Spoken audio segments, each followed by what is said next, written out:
Hi అండి, అందరికీ నమస్తే. Welcome to my channel. చూస్తున్నారు కదా పులుసు ఇలా ఉడుకుతుంది. అదేనండి, చేపల పులుసు అయితే చేశాను. చాలా కమ్మగా, ఈజీగా ఎవరైనా చేసేసుకోవచ్చు. అంత కమ్మని చేపల పులుసు మాత్రం స్కిప్ చేయకుండా చూసేయండి. ముందుగా నేనైతే ఇంకా ఈ ఫిష్ని అయితే రవ్వలు అంటారు. కొంచెం పెద్ద సైజు తీసుకుంటే ముళ్ళులు అనేవి తక్కువగా ఉంటాయి. అందుకే నేను 2.5 kgs అయితే తీసుకున్నాను. ఇంకా దీంట్లో వాళ్ళు ఎంత కడిగించినా కూడా మనం కూడా కడిగేసుకోవాలి. కొంచెం సాల్ట్, కొంచెం నిమ్మరసం వేసి వాటర్లో ఈ ఫిష్ని అయితే ఒక 15 minutes పక్కన పెట్టేసుకొని మంచిగా 1-4 సార్లు కడిగేసుకొని తర్వాత దీంట్లోకి నేను ఒక 1 tablespoon కారం వేస్తున్నాను. అలాగే 1 tablespoon సాల్ట్ వేసి మంచిగా కలిపి పెట్టుకోవాలి. ఒక 15 నిమిషాల వరకు ఇలా కలిపి పెట్టుకుంటే ముక్కకి ఉప్పు కారం అనేది చక్కగా పట్టుద్ది. ఇంకా ఇదంతా పక్కన పెట్టేసుకొని ముందుగా ఒక గిన్నెలోకి అయితే నేను చింతపండుని నానబెడుతున్నాను. మనము పులుపు ఎంత తింటామో, పులుసు ఎంత కావాలో చూసి చింతపండుని అయితే నానబెట్టుకోవాలి కడిగేసుకొని. ఇంకా దీనిలోకి అయితే 2 పెద్ద సైజు ఉల్లిపాయలు అయితే తీసుకుంటున్నాను. ఇంకా పులుపు కర్రీస్కైనా ఉల్లిపాయలు కొంచెం ఎక్కువ వేసుకోవాలి. చూసారు కదా, నేనైతే ఉల్లిపాయలని ఇలా స్టవ్ మీద కాలుస్తున్నాను. ఇలా కాల్చుకొని చేసుకుంటే మంచి టేస్ట్ అనేది వస్తుంది. ఇలా కాల్చిన తర్వాత ఈ పైన ఉన్న ఇదంతా బ్లాక్ అంతా కూడా, ఈ నలుపుదంతా కూడా తీసేసుకోవాలి.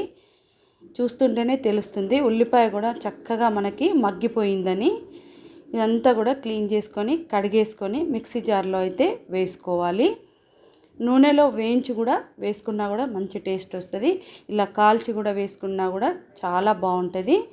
ఇప్పుడు నేను దీంట్లోకి అయితే నాకు 1.5 kg పైనే ఉన్నాయి కదా ఫిష్, చూసుకొని వెల్లుల్లి రెబ్బలు అయితే ఎక్కువగానే వేస్తున్నాను. చూస్తున్నారు కదా, ఒక 20 నుంచి ఎక్కువనే పైనే ఉన్నాయి.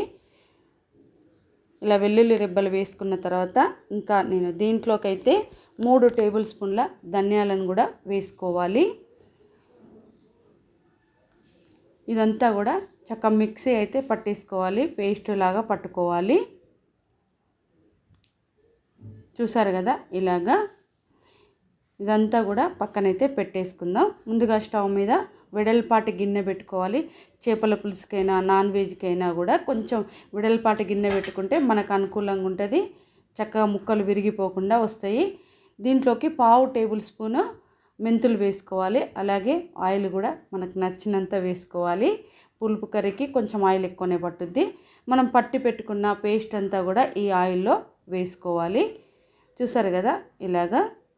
ఇంకా దీంట్లోకి నేను 1 tablespoon అల్లం వెల్లుల్లి పేస్ట్ అయితే వేస్తున్నాను. ఎందుకంటే ముందుగానే మనం వెల్లుల్లి ఎక్కువగా వేసుకున్నాం కనుక కొంచెం అల్లం వెల్లుల్లి పేస్ట్ వేస్తే సరిపోతుంది. ఇప్పుడు దీనిలోకి పసుపు కూడా యాడ్ చేసుకోవాలి. ఇంకా కారం కూడా పోపులోనే వేస్తున్నాను. మనం ఆల్రెడీ ముక్కలకు ఉప్పు కారం పట్టించుకున్నాం కదా, దాన్ని చూసుకొని వేసుకోవాలి. నేను 2 tablespoon కారం అయితే వేసుకొని ఈ పచ్చివాసన అంతా పోయేంత వరకు వేయించుకొని ఒక 2-3 నిమిషాలు మూత పెట్టుకోవాలి. మంచిగా ఆయిల్ అనేది పైకి వచ్చేంత వరకు, పచ్చివాసన పోయేంత వరకు వేయించుకోవాలి. చూస్తారు కదా, ఫ్లేమ్ మాత్రము తగ్గించుకొని చేసుకోవాలి. ఇంకా ఆయిల్ అయితే ఇలా పైకి వచ్చింది కనబడుతుంది కదా. ఇప్పుడు ముక్కల్ని ఒకదాని మీద ఒకటి కాకుండా ఇలా సపరేట్గా వేసుకోవాలి.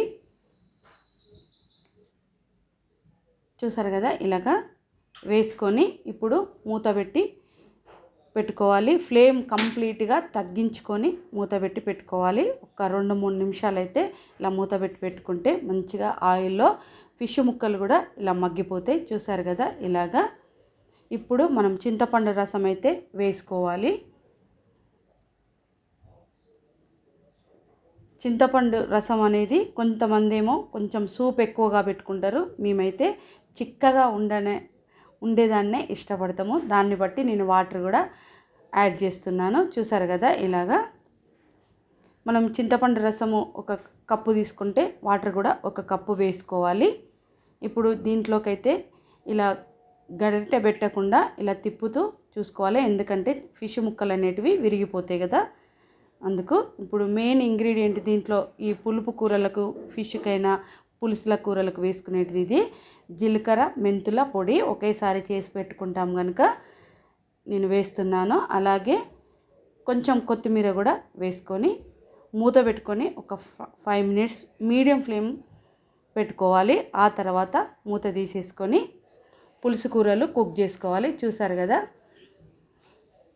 ఇలాగా. ఇప్పుడు దీంట్లోకి నేను 1 టేబుల్ స్పూన్ సాల్ట్ వేసాను. నేను మరింత గల్లుప్పు అయితే వేసుకుంటున్నాను. ఇంకా మూత అనేది ఇంకా సగం వరకు పెట్టుకొని ఫ్లేమ్ అనేది తగ్గించుకొని చిన్నగా పెట్టుకొని ఉడికించుకుంటే కర్రీ చాలా చాలా బాగుంటుంది, టేస్టీగా అయితే ఉంటుంది. చూసారు కదా పులుసు అనేది చాలా దగ్గరకు వచ్చేసింది. ఇలాగా ఉంటేనే మనకి మంచి టేస్ట్ అయితే వస్తుంది.